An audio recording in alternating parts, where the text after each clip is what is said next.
Right next to that, you will find Jackie Stallworth's company. Thank you. Jackie is also on our committee, and we are thrilled to have her. She actually presented last week, and we were grateful for that as well. So there's Jackie's company there. And also Bloom by Magnolia, which is run by Christy Seidel. And of course, she is of infamy due to the Facebook group and how she runs and moderates that. But she also is the one who has the shirt for Mosaic for this year. So please note that next week we can look forward to Dr. David Kirkland, and that is being brought to us by Perfection Learning. And then Susan, why don't you actually do a quick little shout out for this grand finale, because I think that you are the one who orchestrated this. Susan says, let me get off mute. Hang on a second. So yeah, we are really excited and just finalized really within the last week or two that Elizabeth Acevedo is going to be with us on August 16th. So I know y'all are familiar with her work. It's just going to be like a conversation with her. It's going to be fantastic. Melissa Smith from Teach Living Poets is going to be leading that as well. So excited to have her with us. Yeah, Susan, I really appreciate you the legwork that you put in to get that done. So we are grateful for that. Please note that because Perfection Learning is our chief sponsor, there are 2 AP editions of books that they offer. And it just so happens that many of you, if you've ordered that AP Lit book, you should have received that either this week or you're getting them soon. The AP Lit book is indeed out, and that is indeed senior authored by Brandon Abdon, our keynote speaker here for tonight, who we are indeed grateful for. And Brandon was a senior author on that bottom book as well. And so you'll want to check those out. You can access the QR code here. Please note that Brandon and I are running some summer sessions. Mine actually start tomorrow with the Garden of English. We've got daytime sessions and we have evening sessions. And please note that the lit evening sessions and daytime sessions are still open. And so we look forward to anybody who can come up to that. There are added benefits besides the fact that you can get a signed copy of a first edition of that lit book for those of you that are interested in the lit, but you can check that out at thegardenofenglish.com if you go to the summer workshops page, or you can just access this QR code here for the evening and daytime sessions. And the rhetoric and language one starts tomorrow, and I look forward to those that are going to join. And yes, the time for those summer workshops are Eastern time. So it's going to be 9 to 3 during the day for the daytime workshop. And we have 5 to 8 at night. And that reminds me, Thomas Foster did agree to do a session during the daytime lit session. That's right, Tim. I'm glad you said that. I was going to say that Tom Foster, author of How to Read Literature Like a Professor, How to Read Poetry Like a Professor, How to Read Novels Like a Professor, he's going to be visiting that lit workshop on the 9th through the 13th. Super excited about that. He's been a real friend of Mosaic's as well. And so we're pretty psyched. And I really want you to think about, everyone think about teachers that they know who, I wasn't there, but I know other people who have been there who found out today that they're going to teach AP literature or AP language tomorrow. And that's kind of who we're thinking about might be great for these workshops as well. So think about that and feel free to pass that along. Absolutely. And we thank you for the support. And then once again, please make sure that you do indeed check out the shirt that Bloom does indeed put out for us. You can access that through the QR code here. And we want to be incredibly grateful for Christy for providing that as well. And because these are free, that's the best way that you can actually work to support us, the committee that has tried to put this together for you. So with that being said, I'm going to hand it over to Jackie Stallworth here. This is our crew. But Jackie's going to take it away before Brandon takes it away, and we're grateful for all of them. And I hope that you all enjoy your evening here tonight. I'm going to stop sharing my screen. And Jackie, take it away. All right. Hello, everybody. I am Jacqueline Stallworth. I'm a lit consultant. I see you waving at me, Carlos. What's up, everybody? So, guys, last week, I'm so excited about Brandon doing this about it ain't our fault, but it's our problem. So if anyone was at my session last week, I talked about how it was feeling like Black and brown LGBT people were having this fight alone, right? And we talked about the ideas that we don't need allies because it ain't our problem. This is our country problem. And I'm just happy that Brandon is willing to stand up and stand with people today, stand for his country and have these courageous conversations.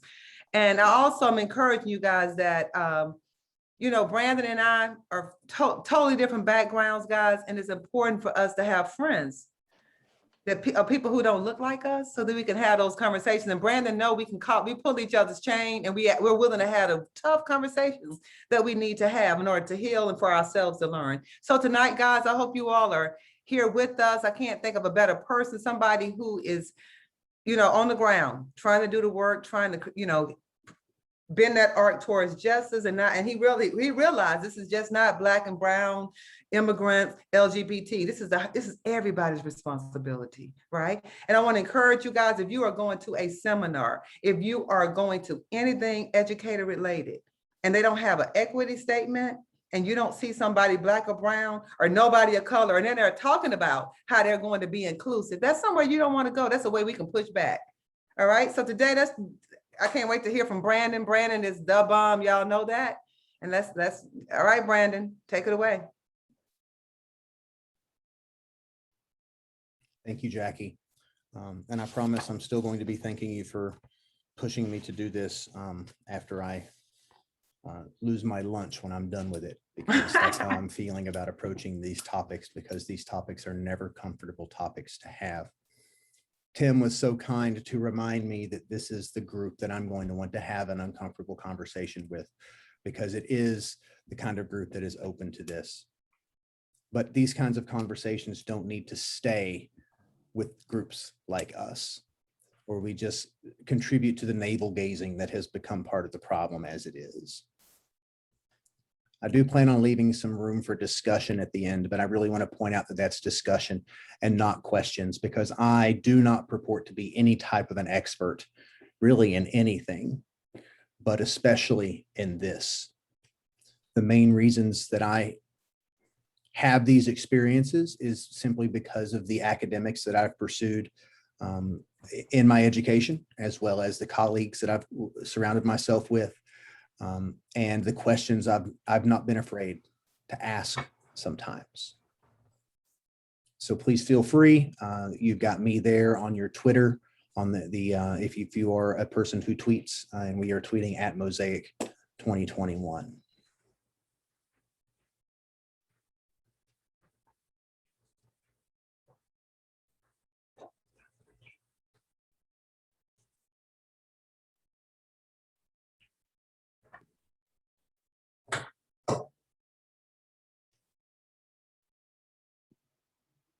It sounds like you muted yourself, Brendan. Yeah, Brandon, you muted. Sounds like somebody muted me. I didn't click mute, but thank you. So who am I? Thank you for telling me that. A little boy who doesn't know much better than to be who he is and with who he's with, no different than anyone around him, was what I saw. No guilt, no shame, no ugliness, no pain. But those kids lived on the other side of the tracks, literally the other side of the tracks. I was working class, only not poor, because my daddy had a union job and we lived in the grandparents' land. I came from a place where churches in the city sent missionaries to build houses out of pity for those who they were surprised to see wearing shoes, where a girl visiting my church from one of these cities assumed I had never heard of Run DMC or Guns N' Roses, when the very shoes she was probably surprised to see me wearing were my shell-toe Adidas. But I didn't know then what advantages I had, because from my vantage point, I had enough. What I cannot rise against, I rise above. I can go beyond those stereotypes because of what it means to be what I am, male and white. I'm not defined by my earlier life because what it means to be male and white. But there are many like me for whom the struggle is real. They cannot move beyond the color of their skin or their gender, but who cannot understand, but also who cannot understand all the blame that they feel. Passed their way with the claims of privileges when all they've ever done is work. Their society gives them a privilege from which they cannot benefit because they've labored too long for others. This is where the saddest fact is, when poor whites and former slaves and immigrant workers are all placed against one another, when they should stand as sisters and brothers against the tyranny of an economy that doesn't value humanity, the value of you and me, you and I, do or die, it doesn't matter how hard we cry, equality, we're still going to work and buy and send Jeff Bezos to space. So yes, this is about race, and yes, this is about gender, and yes, this is about class, and yes, this is about regional stereotyping, and yes, we cannot feel guilty.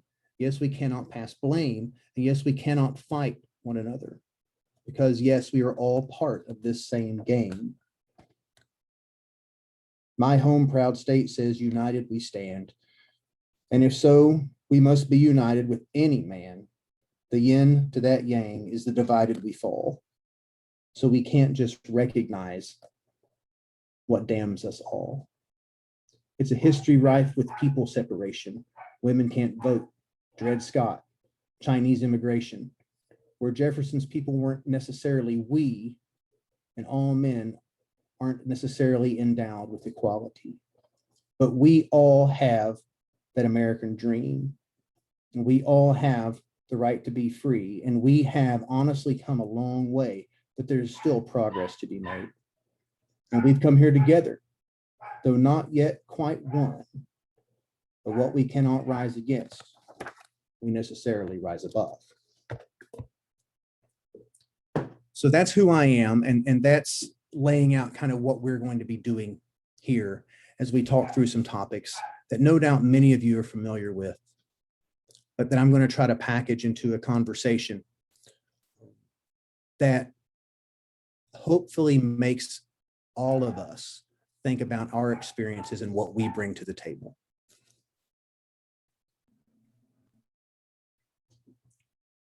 But first, I want to spend time talking about the title of this talk. It ain't our fault, but it's our problem. I know I'm talking to a room full of English teachers, and I start out with this word ain't, but it's very intentional because to me, there's nothing wrong with this word. This is the way people talk. I'm reminded of an article that I read in graduate school by David Kirkland, who was a former professor of mine and who's going to be speaking next week as a keynote. And the article, I expected walking into this course with this professor to be presented with texts about race, about class, about gender. But the first article we read was called As Soon as She Opened Her Mouth. And it was all about people who talk different, people who speak with accents and the stereotypes and the assumptions we make about them. And so when we say it ain't our fault, but it's our problem, we're encapsulating a language in English that is often rejected by people that many assume you are.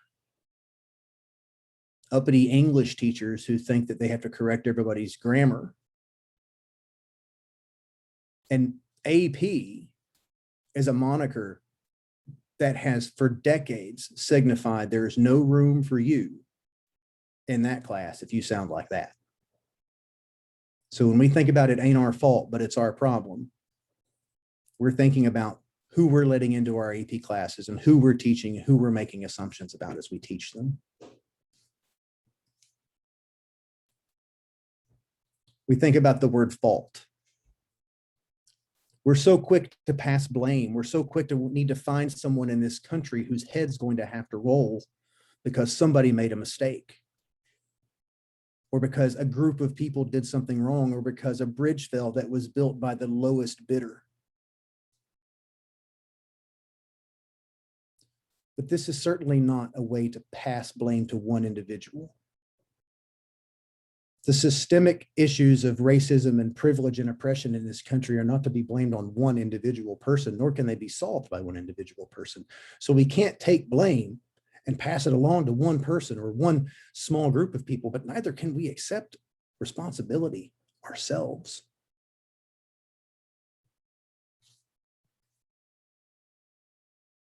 But this is a problem.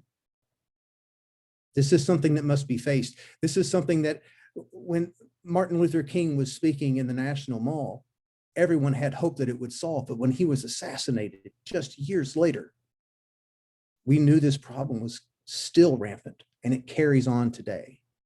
I'm reminded of a student, my very first year teaching, when I was learning to position myself as a teacher, and I was teaching in what in Lexington, Kentucky, they considered an inner city school. But I'm telling you right now, having worked in inner city schools, it was not an inner city school, but it was a refugee site. And it was 60 to 70% students of color.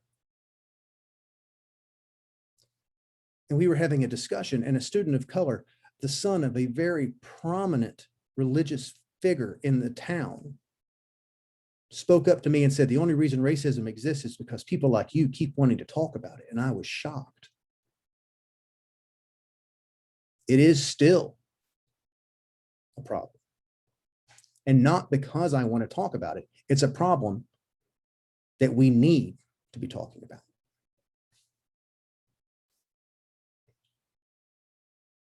And that brings me to the it. We love relative pronouns in English, don't we? What does the it refer to? It could be many things here. But in general, it refers to the problem. And we have to remind ourselves that our problem ain't our fault.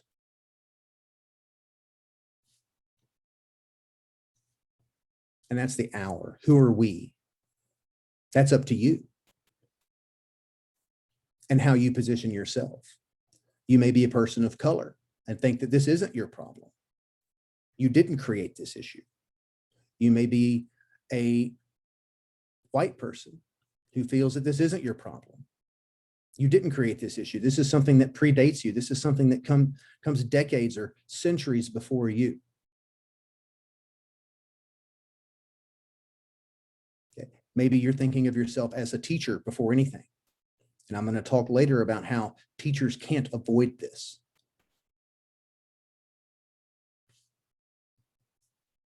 My teaching colleagues and anyone who's been to workshops with me knows that I love the shift. And so we talk about the but here. And anything that follows the shift almost always is the purpose of the statement. Your friend walks into a room and looks at you and says, yes, Carlos Barrera, you're a great friend to me, but whatever comes next is what the person is meant to say to you, not the fact that you were a good friend. They're setting you up. I have no but to follow that because Carlos Barrera is a good friend to me. But the purpose of this statement is that we have a problem.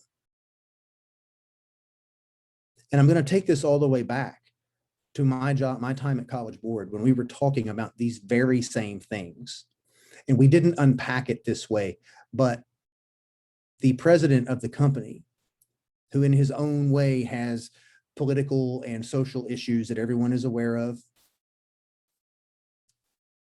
said to us and challenged us to think about these students in this very same way. It's not our fault, but it is our responsibility. And so when teachers attend my APSIs or teachers attend my workshops and I problematize things and we look at issues of equity, we talk about similar things. Let's talk about Anthony Johnson. Now you could Google Anthony Johnson if you wanted to. I'm going to ask you not to. I'm going to ask you to wait to do that. Some of you may know who Anthony Johnson is historically. If you listen to white supremacists, they will tell you that Anthony Johnson was the first person to own a slave in the United States, and they will remind you very quickly that he was a black man.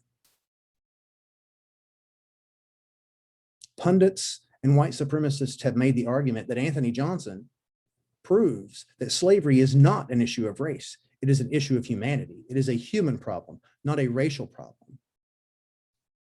And Anthony Johnson did, in fact, own slaves. Anthony Johnson was himself a slave or an indentured servant, depending upon how you read the history, who won somehow his own history, married another former slave, and then did own African slaves himself and owned a lot of land. What is not told to people, where the white supremacists often stop with their story, is the fact that when Johnson died, a white jury in a white court determined that his children did not have the right to his land, and that land was given free of charge to the white owners of the adjacent farm. And with that, we saw a systemic oppression based on race of people.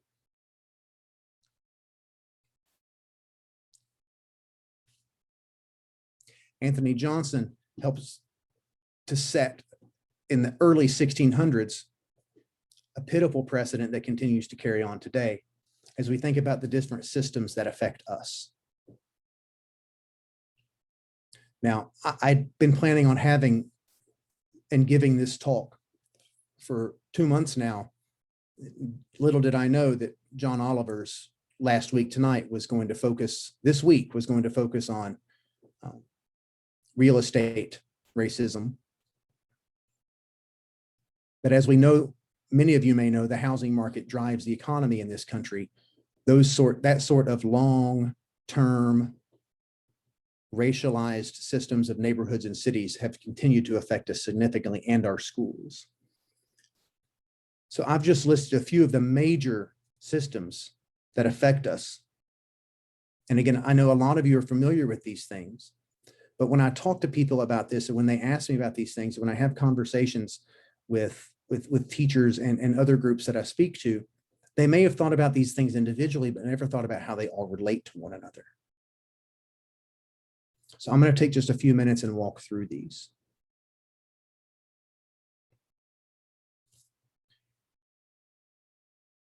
I'm going to start with government, and then I'm going to move from government around to others, but there isn't really a set way of doing this because these things are so interconnected and intertwined.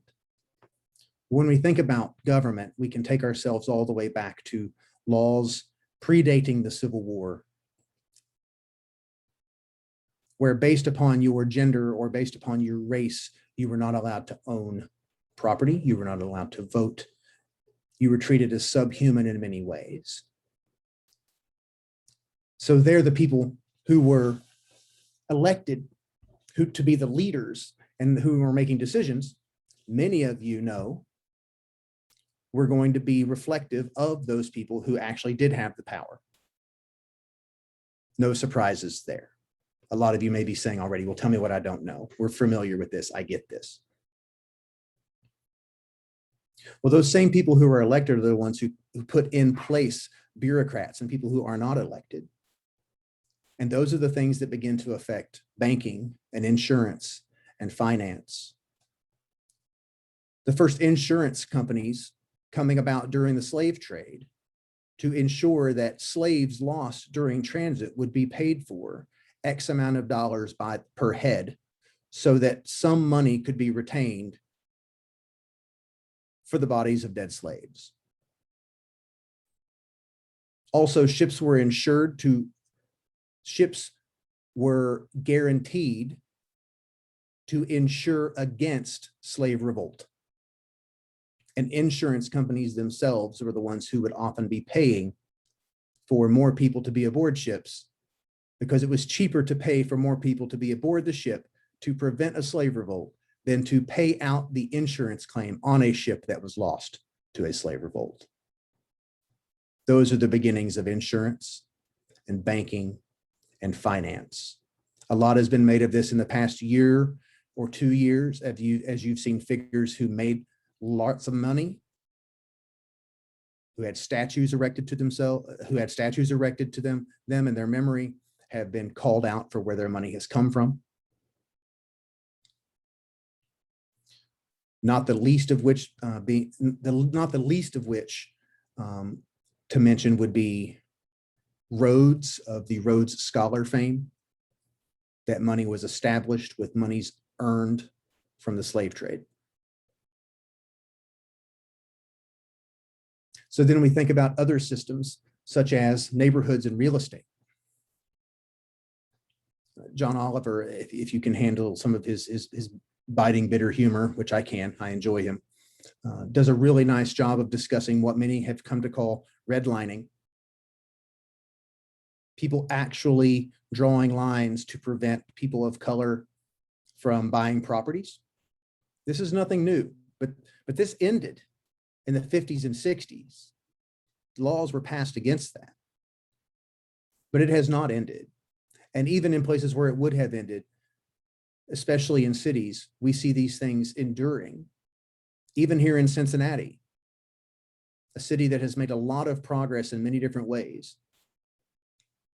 But there are at least 2 small independent little cities in the middle of this average American city. And people wonder why is that town by itself? Why does it have its own school system? And the legacy is just that. Lines were drawn, people were not allowed to buy property within that, and so on. So then that brings us to school systems and even systems of higher education. Because now it's not redlining and it's not laws and it's not things that prevent sale of houses to people of color or people who are not of the Caucasian persuasion, but it is higher taxes that prevent people from moving into areas. Say, oh, we're raising our taxes so that we can improve our school system. Your school system is already fantastic. You're raising your taxes so that you can keep other people out. And this isn't always the case. I'm not coming in here saying that everything people do is some bigoted act of racism. It is not. But many of these things do have a racialized and economic effect on people such that they cannot make progress. They cannot have access to a better education. Many teachers many teachers in certain districts wait for their time to get the experience to apply to move to that school district. I can't wait to move to that school district.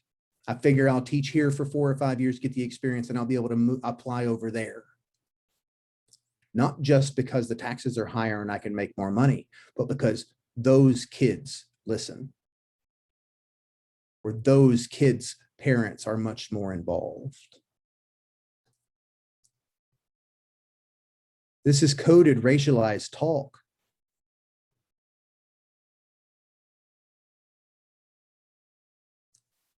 But I'm going to say that it's understandable, teachers. It's not excusable, but it's understandable because what we are asked to do as teachers is absurd. And the pressure placed on us as teachers is absurd. So to think that we could move somewhere that's going to make our job a little bit easier is okay, but we need to think about the systems that have created that.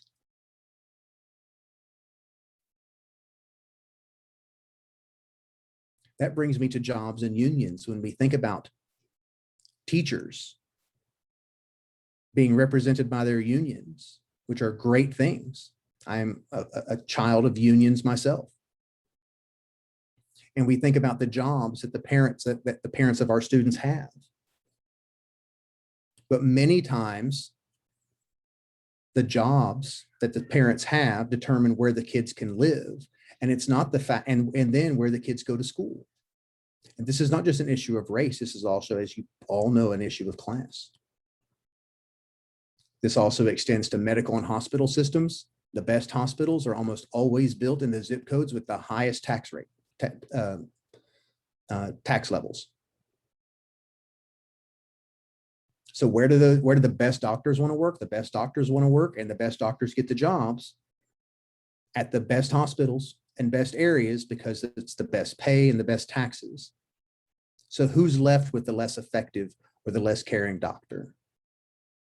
This is today often called medical racism. It's not medical bigotry. Again, people in many cases are not making these decisions out of any hatred.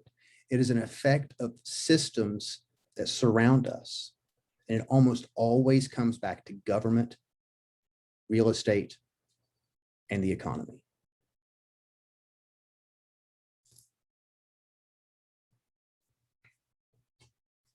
It's really important, and I will cite some books at the end of this. It's really important for everyone to be aware that participation in these systems does not necessarily make one racist, but does create an obligation to examine and criticize their racial and oppressive aspects.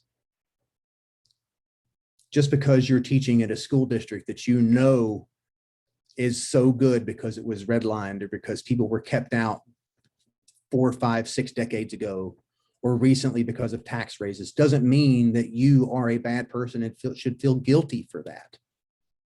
But it does create an obligation to examine and criticize the oppressive aspects of it. All of you know that I worked at College Board, but what a lot of you don't know is that even before I worked at College Board, I was a critic of College Board for different reasons, even though I bought into the larger scheme of work that was happening there.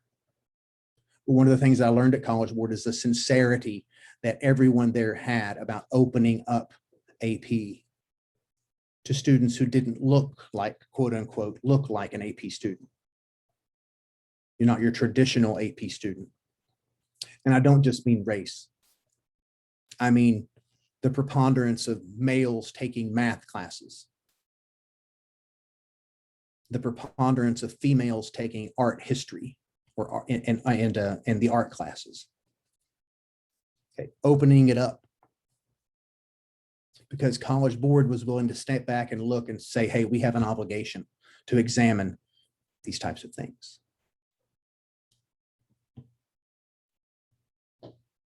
Please remind yourself and remember this whenever you have conversations with people outside of your district, outside of education, parents. Privilege is a feature of social systems, not individuals.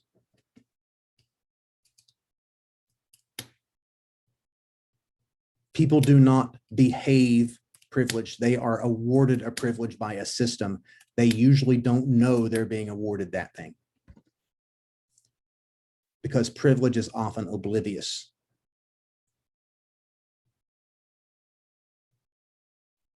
I did not know until much later in my career. I had not had reason to reflect on and think about my own privilege. It was quick for me, as I reflect on myself, to look at this and say, I'm still paying my undergraduate student loans. I put myself through high school. My parents were busy raising my brother and sister and working. I don't have any privilege. I've got nothing. Nobody's given me anything. But I now know how much more difficult. I don't know. I now know that my life would have been much more difficult had I been a person of color, or had I been a woman, especially with the pressures placed on women growing up where I grew up. Marry young, have kids young, be an at-home mom. Nothing wrong with any of those things if you have the option. But for many people, those things aren't options. That's the expectation.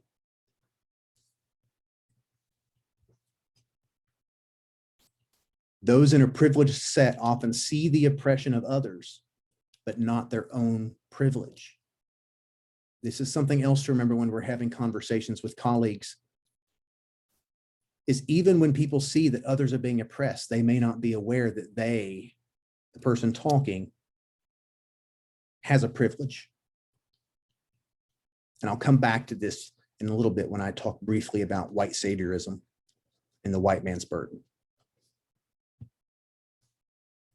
Please always remember, and this is one thing that a lot of people are missing, and then I worry about the movement of people on the extreme far left, because blaming and shaming make it worse.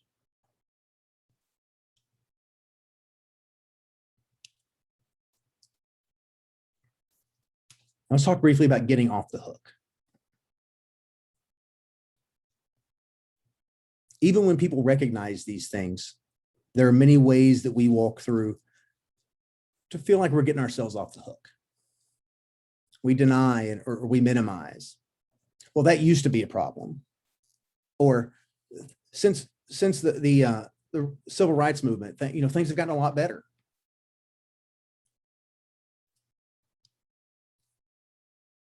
We call it something else.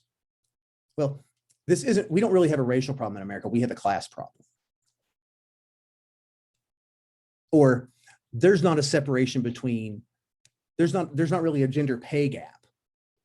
All right, it's a maternal instinct kind of thing where women choose to do more for their families. Or it's not a racism issue, it's an immigration issue.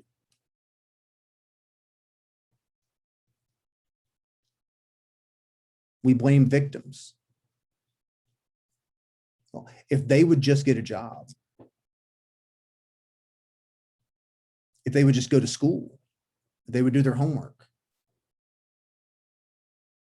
And I'm intentionally using that very inclusive they.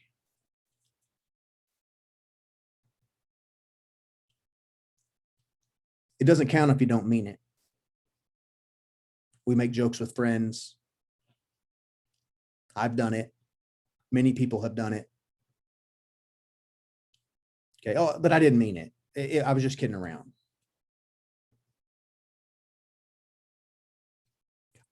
I know there's a problem, but I'm one of the good ones. I've got Black friends. I've got gay friends. You know, one of my best friends is Black. I'm one of the good guys. Remember, this isn't about you. It's about the broader system.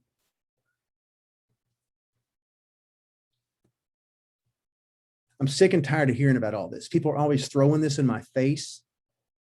How do we address? What do you mean, how do I address it? There's nothing I can do about this. Why are you blaming me? It's not about you as an individual. And I may not be talking to you as a person in this audience. I'm generalizing here. Something we need to remember too, though, is that people who want to be off the hook have to work to distance themselves from the problem. Okay, so people who don't want to face issues of race might try their best to remove themselves from it or ignore ignore things that come up in the news.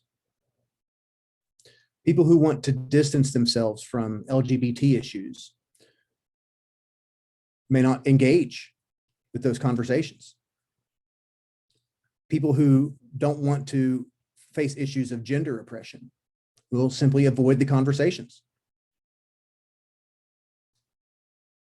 This makes it particularly difficult if we are really trying to affect some change and affect some perspectives. However, like I said earlier, most teachers cannot do this. We cannot just avoid all this. Our students are these things. Now, there are situations where teachers could avoid it. I've had conversations with teachers who have been very honest and said, you know, I couldn't handle doing that anymore, so I went to this kind of school. I understand that. But most of us cannot avoid issues of race, issues of gender, issues of equality when it comes to LGBTQ or religion and so on. Because these are the students we're teaching. And when we're on the hook, we are committed, we're obliged, and we're involved.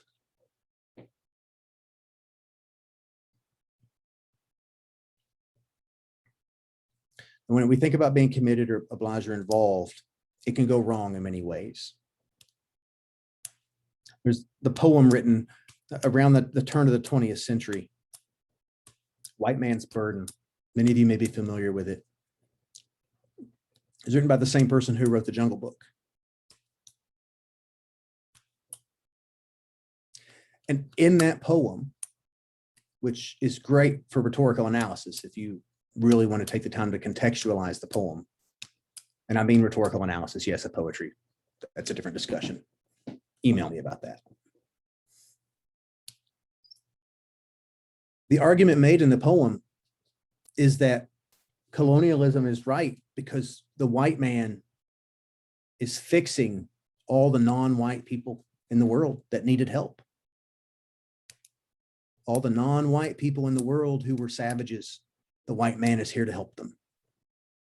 All the non-white people in the world, white men are going to cure their diseases. Well, Rudyard Kipling didn't think about the fact that the very continent that he wrote about couldn't be completely colonized by Europeans because Europeans were not genetically able to handle the diseases that Africa was throwing at them, which is a terrible historical irony given the diseases that the Europeans threw at the American indigenous peoples. but that's a different discussion. This relates to our discussion here because many people want to think that this is the white man's burden to fix racism or to fix segregation, to fix any kind of oppression. Well, there's a bit of a different way to think about it. I'm going to transition to that here. There's a book that I talk about at the end here that I've got the three main books that I've read and used here that I will give you at the end of this presentation. But one of them is titled this, "We're Here Because You Were There." And the first time I heard this was in a discussion, an interview several years ago talking about immigration and oppression and racism in England, post-colonial England. And this statement was a fantastic statement that started emerging when white British Europeans were complaining and asking, why did you come here? Why are you here? And this was the response: we're here because you were there. We're here because you went to our country. And if you don't know the history, I did not know this history until about 2 or 3 years ago in a graduate course. But England opened up immigration to all Commonwealth citizens. You could come to England, and it became known as reverse colonialism to many people. Outstanding history there. I recommend Sam Selvon's Lonely Londoners as a nice little book to get into that. It's a great way of entering it. It's a small book. But I think this applies to our discussion here too, in this way, and this is my extension. I think in America, we can think about African slavery and African racism in this approach. We're here because you were brought here. How much of our country, how much of our infrastructure, how much of our systems exist because of racialized, Africanized slavery?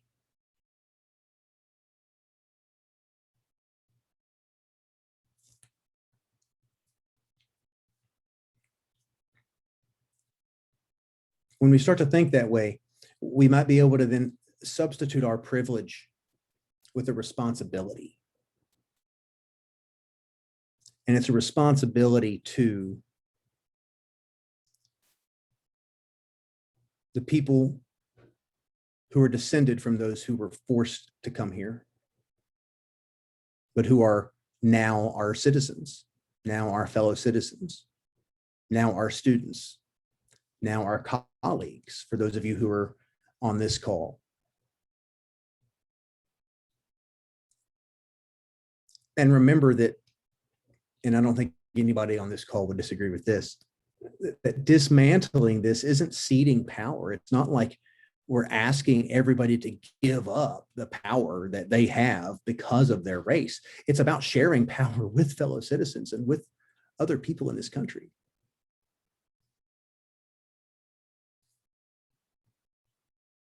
Now, this can go terribly wrong. As the father of two white sons, I think a lot and have sought advice a lot from people that I trust of different racial and social backgrounds and different educations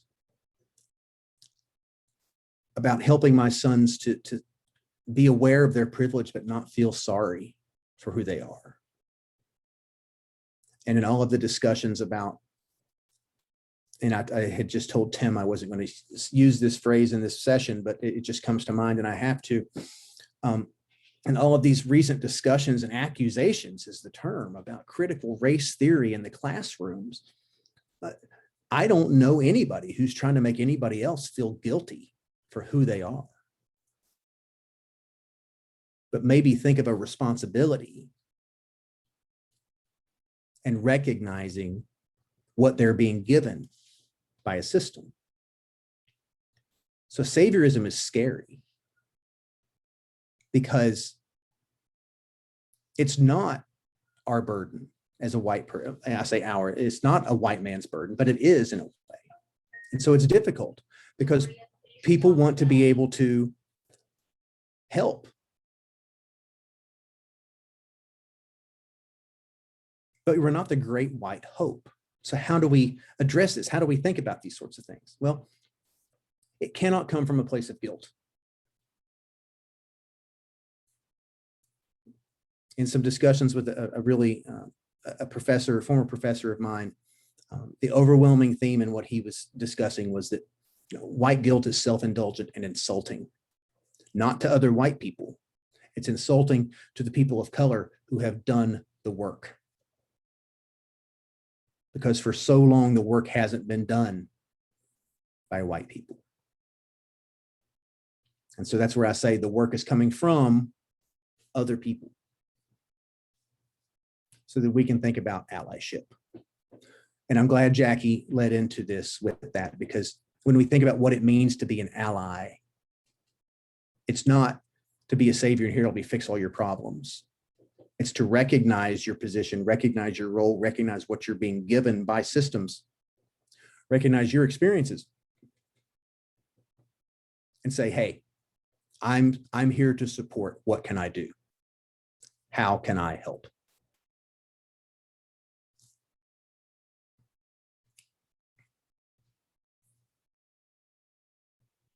I said I was going to challenge a little bit and problematize some things. Affirmative action means a lot of different things to a lot of different people. But when you are in a position of power, you can use that power to influence and change things. You think about, many of you are probably familiar with the movie American History X, where the father is very angry because he feels like he's been passed over for something because of affirmative action, a position given to someone only because of their race, not because they were qualified for the position. We can never know. But when we are in that position of power, if we choose a person just because of their race or just because of their gender or just because of their background and not because they are qualified, then it actually works against the efforts. So this is where it can go terribly wrong too. So when I say affirmative action here, I don't mean affirmative action as some sort of required legal precedent or system. I mean the affirmative action of, hey, I've got 2 people or 3 people, or I've got a position to fill. I'm going to look at people on even ground, and I'm going to give the position to the person who is most qualified, be it male, be it female, be it a person of color, be it a person who sounds a certain way, or is from a certain place, or even age.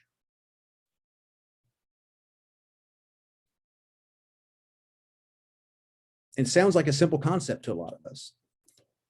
But so many people and so many of us have backgrounds that cause us to unconsciously consider things about others just by the way they look, what they sound like, where they're from.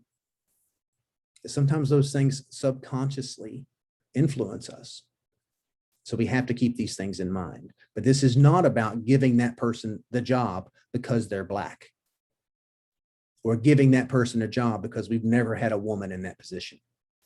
Because I'll say it again, those thinking that way can actually hurt the movement. Because it just affirms for others looking in. If that person's not qualified, it affirms for others looking in and said, yeah, I knew a woman couldn't do that. I knew a person of color shouldn't have that job. I don't know answers. I'm just asking questions. I'm going to play a video for you now, with which I think many of you will be familiar.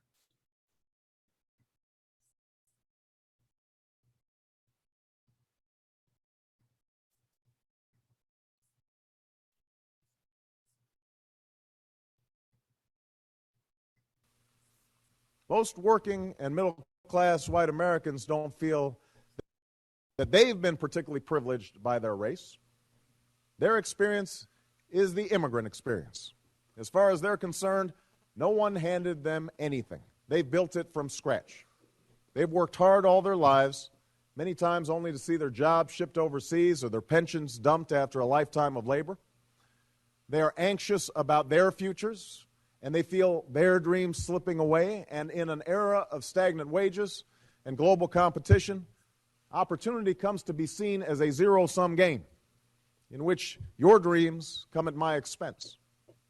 So when they are told to bus their children to a school across town, when they hear an African American is getting an advantage in landing a good job or a spot in a good college because of an injustice that they themselves never committed, when they're told that their fears about crime in urban neighborhoods are somehow prejudiced, resentment builds over time.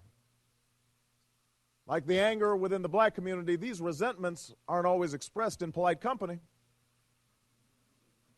but they have helped shape the political landscape for at least a generation. Anger over welfare and affirmative action helped forge the Reagan coalition. Politicians routinely exploited fears of crime for their own electoral ends. Talk show hosts and conservative commentators built entire careers unmasking bogus claims of racism while dismissing legitimate discussions of racial injustice and inequality as mere political correctness or reverse racism.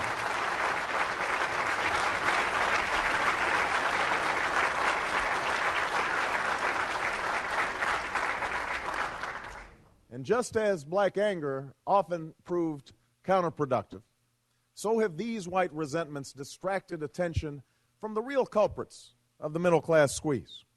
A corporate culture rife with inside dealing, questionable accounting practices, and short-term greed. A Washington dominated by lobbyists and special interests. Economic policies that favor the few over the many. And yet to wish away the resentments of white Americans, to label them as misguided or even racist, without recognizing they are grounded in legitimate concerns, this too widens the racial divide and blocks the path to understanding.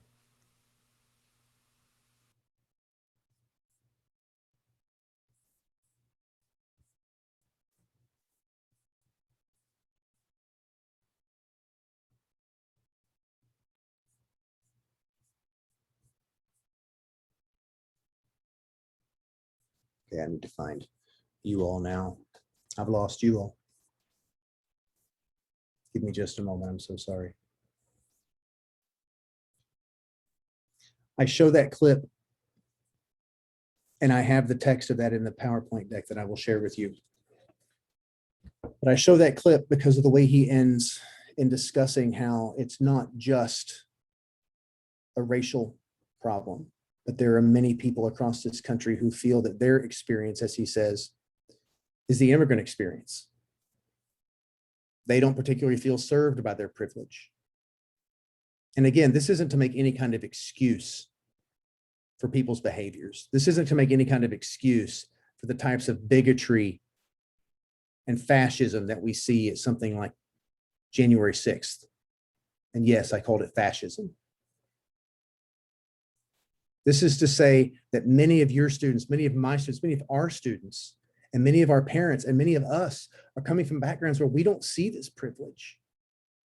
And we may need to look at this and say, yeah, I don't feel particularly privileged, but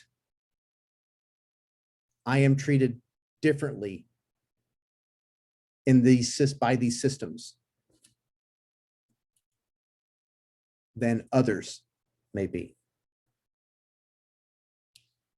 I want to close real quickly with a self-reflection on my own racism. Several years ago, I applied for a position and I was qualified for the position and I had been asked to apply for the position, but the position they ended up giving the position to another person, a person of color and a woman. And I knew that that person was more qualified for that position than I was. And I was glad she got it because I enjoyed working with her and I liked working with her. She was a good person. However, because of my experiences, I had never seen, to that point, I had never worked with or seen a person of color in a position like that. I had never experienced that. And so there was a part of me that immediately said, the only reason she got that job was because, even though I knew it wasn't true, even though I knew she was more qualified than I was. But it took my reflection and my thinking about that to recognize that in myself. And I'm not saying I'm better than anybody because I recognized it. I'm ashamed of it. But I recognize, I'm able to look back and recognize that because I grew up, how I grew up, exposed to things I was exposed to, not exposed to things I wasn't exposed to, it created those sorts of expectations in me. This affects us as well. This affects our students. So the last thing I'll leave you with here is, if there's a call to action in this and not just a talk, I'm asking you to examine systems. Examine your experiences with those systems. Examine your perspectives based on those experiences and seek to understand others' experiences with those systems. That kid in your third period class who everything comes out of his mouth is racist, he's a kid. What's he experiencing? Not excusing it, but how can you better understand it to work with it? The student in your first period class, you're teaching in inner city. Are you only reading novels or texts by people who look like that student? Because that student deserves to read text written by people who look like them and have similar experiences. But if all you're doing is reading text like that, you're not exposing them to other people. You've thrown out the baby with the bathwater.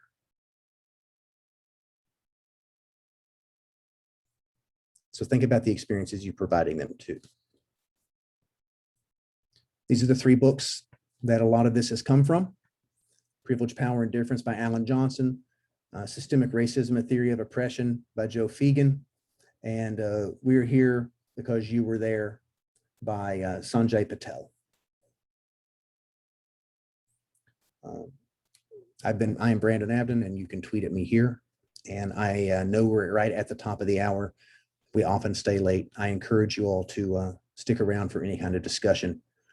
Again, I don't purport to have any answers. Thank you.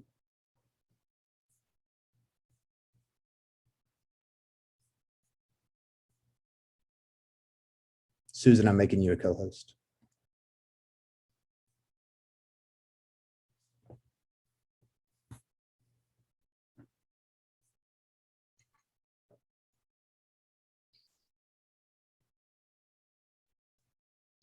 So I see lots and lots of things coming in the chat. And just for me, I just want to say thanks for your vulnerability, because I think this is what we need when we hear other people step up and be vulnerable. That encourages that in the rest of us as well. I've been on the same journey in a lot of ways. And so just to hear also other people talk so candidly about it lets me know that I'm not alone in my thinking about that as well. So thank you. I'd just like to open up this time if there is anyone who has questions. Again, Brandon has said, this is not a place. And when we have these kind of conversations, I think it's important for us to remember that the discussion and being willing to discuss things, even when it's messy and even when we don't necessarily find the answer, the discussion is the work that we need to be doing. So I would just encourage anybody, if you have things you want to throw out that you would like to talk about, this can be a time and space that we could do that. And I invite as anybody who's been to any of my workshops will know, I invite the yeah buts. That's how we learn too. People are so afraid to ask questions because they feel like just by asking the question, they're going to be labeled a racist or labeled ignorant. And you can't be. It's just as bad if somebody jumps to that conclusion, I think. So please feel free to throw those out too. I know there's been a lot of conversation in the chat, and I'll just bring this up about critical race theory and states having things come down about that. We're all at the beginning of the school year. So, a lot of this now is just speculation on how this could play out, how this is going to play out in our day-to-day teaching. But some of the language that we're seeing in writing that is coming down from the state levels is concerning, is alarming. It feels like we are going to be very carefully watched over in a way like looking to find fault. I don't know if anyone wants to speak to that and maybe how professionals deal with that. I think Wendy Scruggs has something she wanted to say. Oh, your other Southern sister, my darling. Susan knows I think she is wonderful. I genuinely do. And us being in the South, we've had it between the vaccinations and everything else. And, and you can see, I don't have my camera on because I was in the pool and I look like a hot mess. But my husband is Filipino. His mother was born on the island. He's indigenous Filipino. His father was white, but he looks all Filipino. And every time we live in North Carolina, and every time my husband leaves in the morning, I pray he doesn't get pulled because he has a lead foot, because he will be targeted. He's a brown man. You know what I mean? So for my family, I'm mixed. It's just mine's a few more generations back from the South. So, my kids can spot it if I don't straighten my hair. You know what I'm saying? But these things are so important. And my husband and I were having this conversation before I logged on tonight, because I have some friends that are from a very homogenous area and background where they weren't exposed to diverse cultures and races and things. And, I said, it's so weird because I'm never scared to have this conversation with my students, And he said, that's because you're not a racist. And when he said that, I was like, oh, because that steps on toes, and it does make us reflect, I think, as teachers and as educators. And we need to take those lessons. A lot of people are talking about how our kids aren't. Our kids are open to each other and much more accepting. And I think we really need to follow their lead. And I think if we don't face that, the ignorance of critical race theory, which is a grad school thing in law and nothing to do with us as undergraduates and as high school and elementary school, that if we don't keep educating them what happened before my generation, because I think my sister was in the first integrated kindergarten in Cumberland County in North Carolina. Durham, this is a movie, Best of Enemies, true story, Durham, North Carolina, 1972. Okay, so, that's my generation, that we were the first ones privileged to grow up with diversity. But it will revert back if we don't, and it's tough. People are in tough positions, and it's scary when you have to be loud and be forceful with school boards. But if we don't do it, who's going to? Those are our kids. Those are going to be my grandkids. I mean, you know what I'm saying? We have to take that on, no matter where we're at. Does that make sense? Yes. And the fear of those who are concerned about critical race theory is justified in that they don't want their children being shamed. What they don't realize is that that's not the point of critical race theory. The fear that I have is that anything that tries to discuss empathy, understanding of across cultures and things like that is going to be lumped under that umbrella of critical race theory, and they're going to try to throw it all out. And that's a big root of a lot of the discussion too. And it comes down to trying to better understand what it is, but that all comes back to media and punditry and things like that. But I appreciate what you said, Ms. Scruggs. Thank you so much. Others, things to add, comments to make. You want to call me a quack, I can handle it. Jim, are you still on? Or is it Dan? Might have been Dan. Dan, are you still on?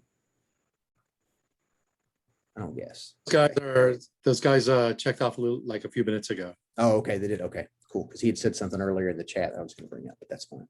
I think they've got 8 DSIs this week. So I've got one that starts tomorrow too. So I get it. So anybody else? Brandon, I see a hand up, Zalikia, am I pronouncing her Howard? Yeah, what I wanted to say, I obviously I'm in Massachusetts, so things are a little bit different here than they are in some other parts of the country. But you know, there can still be school board issues, and I think that my experience, we had a few years ago a school board and a superintendent who was, you know, you get that feeling where they're clearly out to get you at every turn. And what I'm going to say, and I think it will work for this too, is you have to step maybe a little bit out of your teacher role and try to communicate more with parents, with community members. Because when they understand that you are supporting their kids, and that you're looking out for what's best for their kids, they will generally, you know, they'll pull together and they'll support you, and they will help you in what you're trying to do. It's not always easy. Oh man, you know, I'm thinking, no, this was, you know, 5 or 6 years ago, and it was a really, really tough situation. And I don't think I've ever been as scared as I was when I got up to talk in front of the school committee. But, you know, it had to be done. And we were able to pull all kinds of parents together.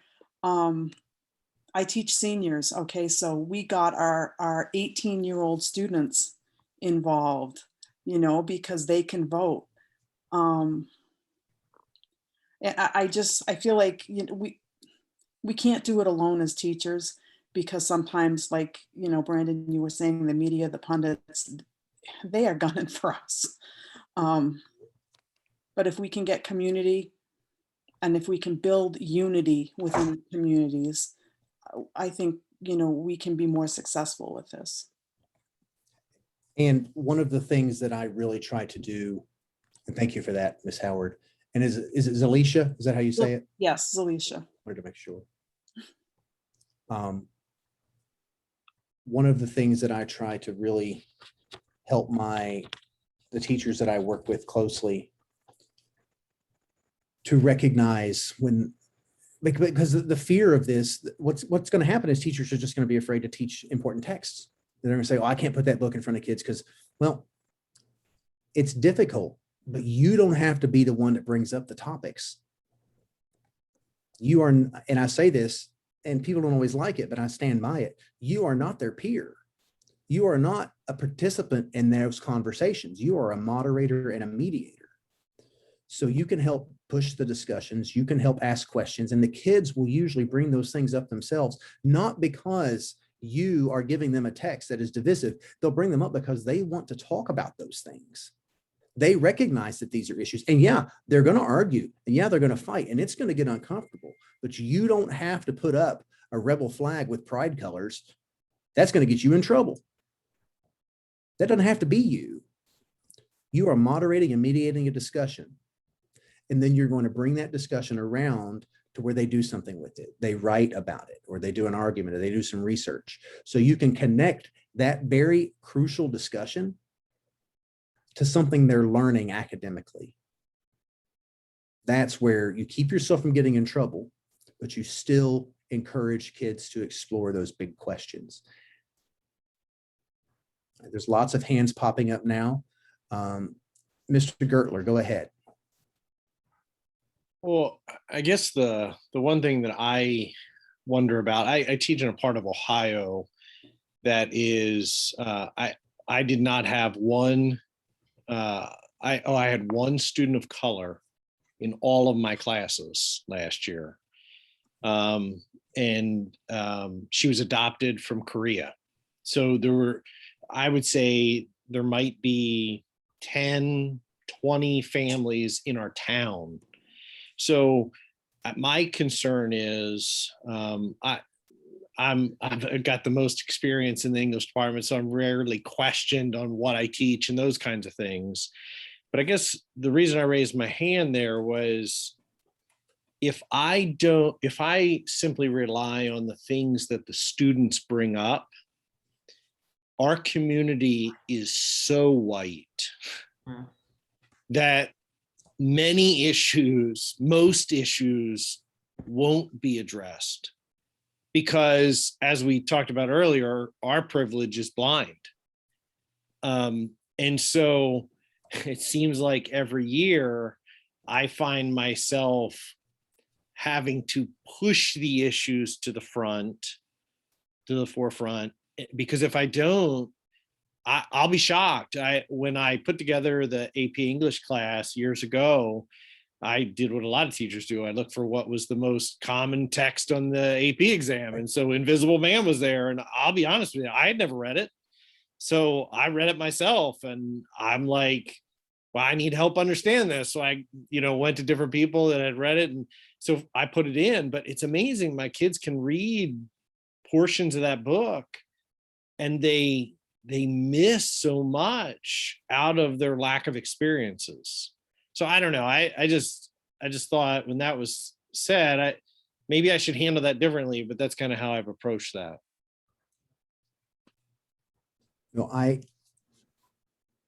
I've taught in schools that were predominantly people of color, and I've taught in a very high performing school that was a very low percentage of people of color.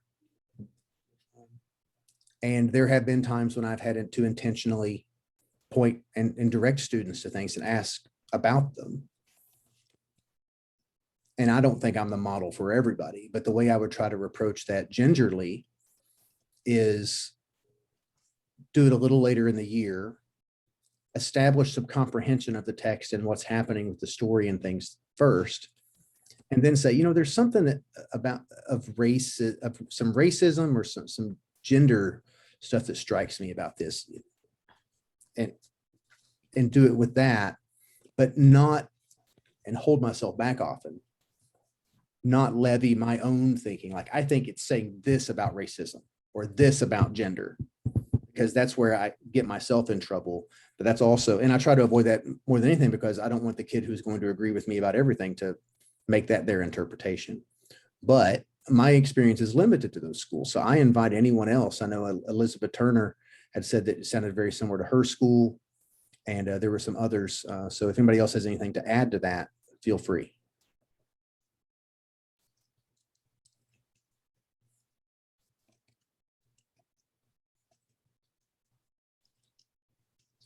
Andrew, I would love to exchange about that. So feel free to drop me an email at brandon.abdon@gmail.com. Y'all can have that. We could exchange a little bit more about it. I see your hand, Ms. Scruggs, but I was going to go to Ms. Linda Mulder because we've not heard from her yet. Go ahead, Ms. Linda Mulder. Hi.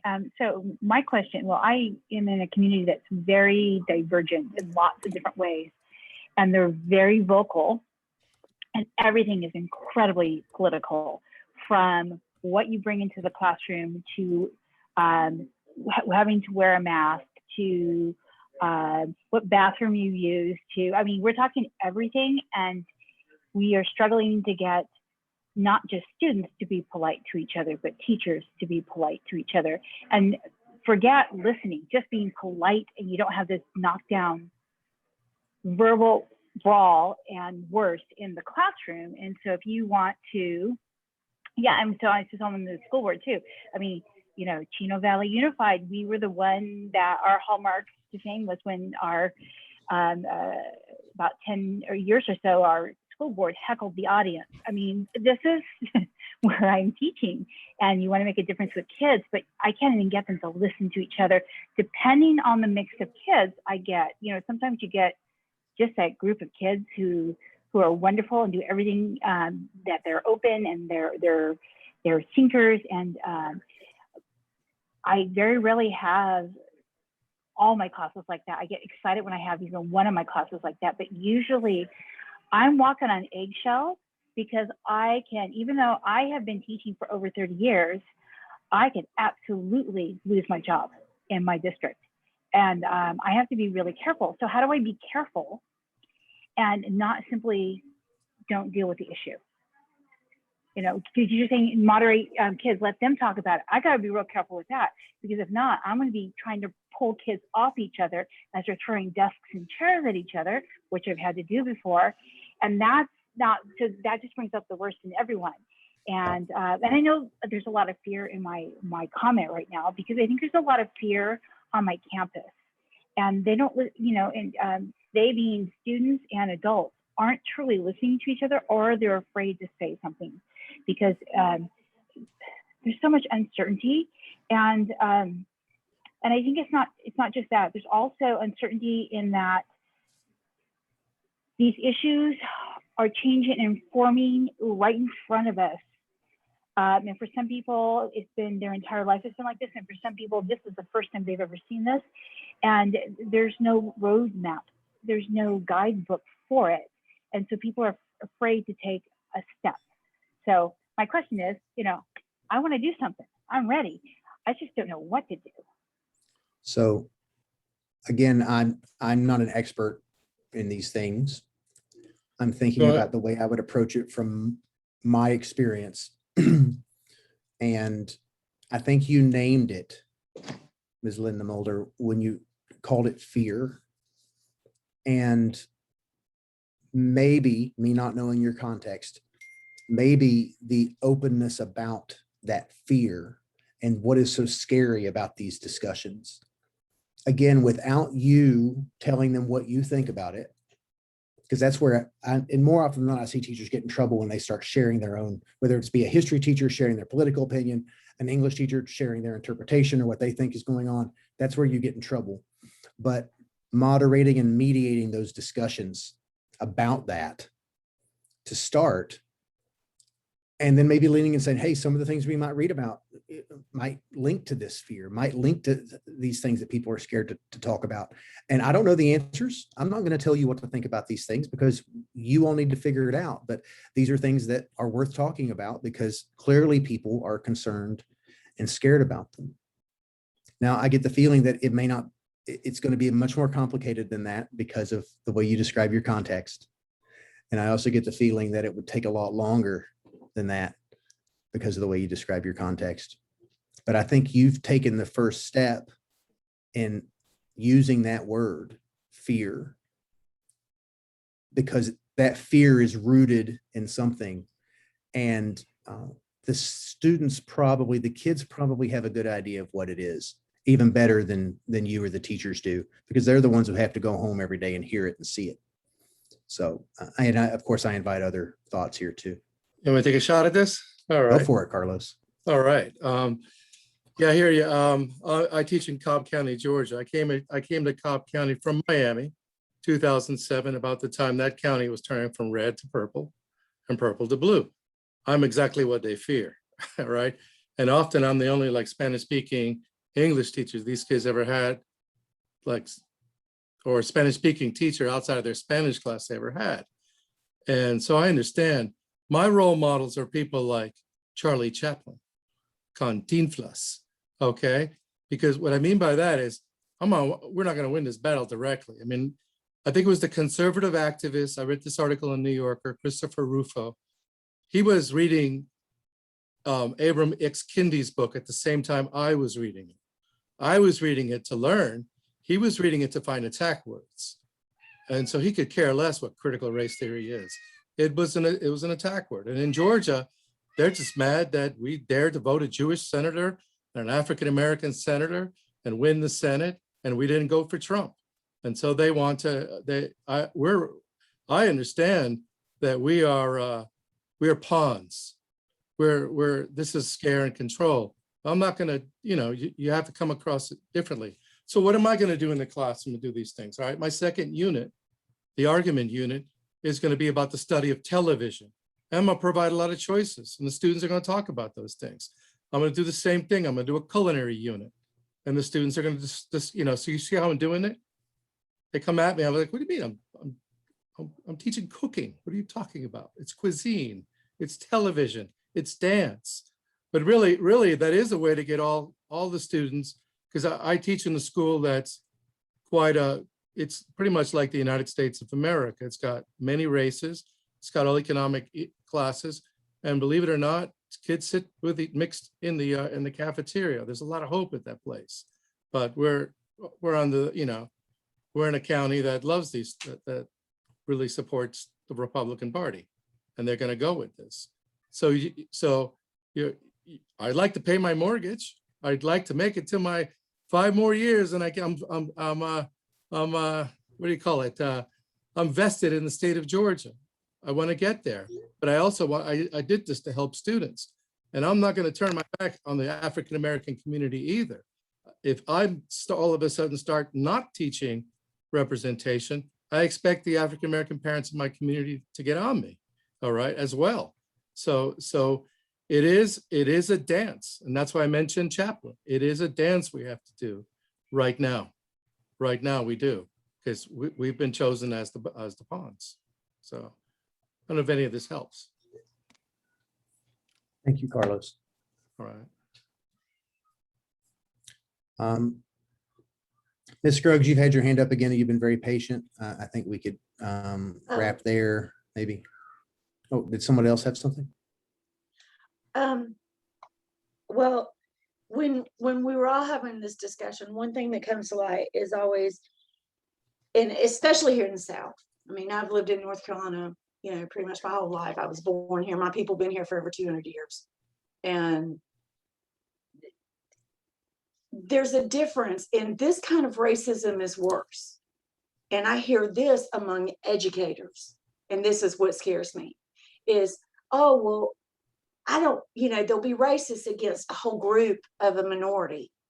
But if it's one person that's a member of that minority, well, they're accepting of that one person because they know that person in a personal way. That's a human to them. And I think one of the biggest things that helps is trying to get kids to see those commonalities, and teachers too, their humanity, because that, like I said, I mean, that's what I've seen as a Southern woman growing up, 52 years, you know what I mean? Is, oh, well, I don't, I like this person, even though they're this minority, but I don't like that group of them. Do you see what I mean? So I think that, Carlos, what you're saying is right about your units. I mean, that whole same concept. And Char, I think that's probably the best advice for you, is focus on things that unite and that show the commonalities in people. Like, they have to humanize each other first, especially if they're a group of children that have lived in a contentious system and society and community. We have kind of some of both in my community, like where I grew up, in one of the poorest neighborhoods in Cumberland County. We were very diverse. So, I don't know that kind of thinking that people do, but I have seen it in the other school districts. Do you know what I mean? And that's the first thing I see is, oh, but so-and-so is okay because we know them from work. But, these other people we just see out at the mall, no, they're bad. We saw that a lot with Black Lives Matter. I had to literally talk a woman out of a closet during a peaceful protest in my town. You know what I'm saying? Like, literally, she hid in a closet. I was like, you need to stop. There's no boogeyman. Get the frick out of the closet and be grown. What the hell's wrong with you? I mean, that's all I need to say.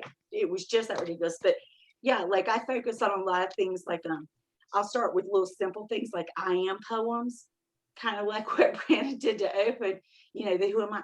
Because they start sharing like, oh, I love basketball. I love football. I love whatever. You know what I'm saying? Or I love food. And I'll write one that's really random. And I always talk about food. So they kind of can latch onto that too when we model those things that all of us like. You know what I mean? And just so they have a connection to someone, I think that's just a way to take it out of it. That's all. So I hope that helps. Wendy, there was this wonderful episode of Padma Lasky has a show, The Taste of the Nation. Oh. And she goes all over the United States in 10 episodes. And there was this one that she did in El Paso, Texas. And she was interviewing a chef, and the chef made this comment, and you know, the chef lives in El Paso and his relatives lives in Ciudad Juarez. There's a big wall between the two places. And he goes, and he's an amazing chef. And he's saying, why is it that people here in El Paso will accept my tortillas before they accept my cousins? Yep. We made that an argument prompt. It was a beautiful argument, and we had a Socratic seminar on that. And that's how you do these things sometimes. Mm-hmm. And all types of examples come out, and you do it in a way that everybody contributes. Everybody contributes, you know. Well, everyone, I think we could keep going with, you know, never having answers, but furthering the conversation that helps us navigate these issues.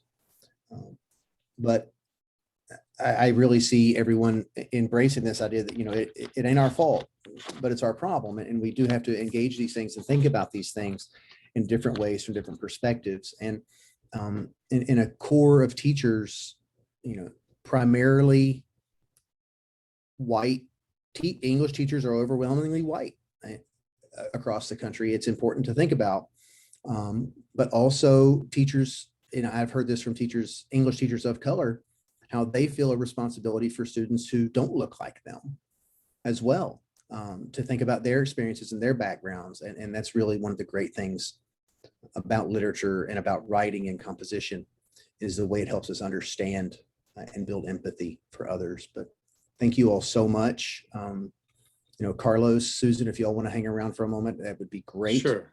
Thank you, Brandon. Jennifer Nash, if you want to hang out, that'd be great. Otherwise, you all, thank you so much for being here. And please feel free to reach out. And don't forget about tomorrow with Mosaic continuing with breakouts. And we will talk to you all soon.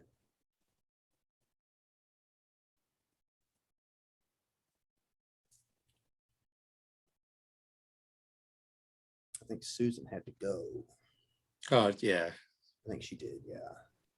Hey, really nice job, Brandon. I appreciate you. This takes courage, and that's what you got to do. Yeah, I was scared to death. You were great. You were great. So, I mean, yeah, and it was hard to not go off on soapboxes. So, but thank you for that. Yeah, Jen, what do you think? I know you'll be honest with me. Yeah, I mean, I agree. Being vulnerable, I was like writing notes. Hudson was listening in the beginning. He like put my other AirPod in, and he was like, "What's he talking about?" And I said, "It's a poem about himself." And he was like, "Oh." But no, I mean, I definitely think you were well received, and I think you struck a nerve, because I know I'm terrified about this school year. Yeah. And again, like I always. Go ahead. I always tell the kids, like, I understand that having these conversations with your white middle class, you know, English teacher is like whatever, but I'm like, you have to have awkward conversations, because if not, people are just avoiding it. Yeah, that's never going to fix anything. And I think what you just said, that's why I think about the saviorism thing all the time too, because even the kids of color in the room, I don't want them to think that the only reason I'm having these conversations is because I'm trying to save them. Like it's right. Bigger than that. So, but Carlos, I appreciate what you had to say there, and you jumping in too. So thanks for letting me put you on the spot. So no worries. I'm on tomorrow night reading half a poem in Spanish about immigration. It's awesome. I hope I can make it. Yeah, so I plan on coming tomorrow because of that. So Yeah. anyway, but thank you all so much, and thanks for hanging out a little bit. No, later. no, it was a pleasure, Brandon. No Appreciate it. problem. Where are you? Yeah. Where are you doing the APSI tomorrow from? Well, it's all virtual, so I'm home. But I'm doing it with Central Pennsylvania. So like I've called it I'm calling it the Happy Valley APSI because that's where Penn State plays Yeah. football and all that stuff. So and Jen, you all start not this week but next, right? Well, we have our first PD tomorrow, and then we don't have PD for 8 days, which is annoying. Yeah. So yeah, opening day is the 12th, and kids come the 18th. Nice. And your all's new principal's we pretty don't awesome, have isn't he? He seems nice. We don't have a master schedule yet, so that's a little. Oh, that's right. It's not his. It's not his fault. It's not his fault, but it's. Brian told me that. Kinda, Brian's like, yeah. it's kind of a cluster. Carlos, that's their new superintendent's a good friend of mine. And I was talking to him. Where's Jennifer teach? I teach at Fort Thomas Highlands, where Brandon taught for a long time. We were In next door Cincinnati- neighbors. In Cincinnati area? Yeah, it's like northern Kentucky. Yeah. All right. So. Yeah, right across the river. From like Yeah, so we're super excited. Yeah, it's awesome. Well, and I'm pumped because this will be my 3rd year teaching dual credit, which I know is like that's like a dirty word in an AP chat, but No. But my second, and we only offer it to the kids who didn't pass the Lang test. Yeah. Who were at benchmark, and so it's a real small group. But my second semester is all unheard voices type stuff. And Brian's son's going to be in it. Ooh, Brian's our new superintendent. That's my friend. So it'll be fine. He'll love it. And he's my old principal. I know. I'm just like, I saw his name pop up on the thing and I texted Trinity and I was like, is Nick Brian's son? She was like, man. It's a different kind of pressure like that. It's not like I'm scared pressure, but it is like, man, I gotta I gotta perform every day. Like right. Jordan like or somebody, what are you gonna right? talk about around the dinner table? What are you gonna say about me at the dinner table? So I'm sure it'll be fine. There are worse things than being talked about, and that's not being talked about at the dinner. Exactly. What's the line from Hamilton when she says, "Burr, you disgust me," and he goes, "That means you've discussed me." And I'm like, at least you're being talked about. There you go. No doubt. I'm gonna go and have a beer and then go to bed. All righty. Thank you all. You deserve it. You deserve it. Great time. Thank Bye, you. all right. See you. See ya. All righty.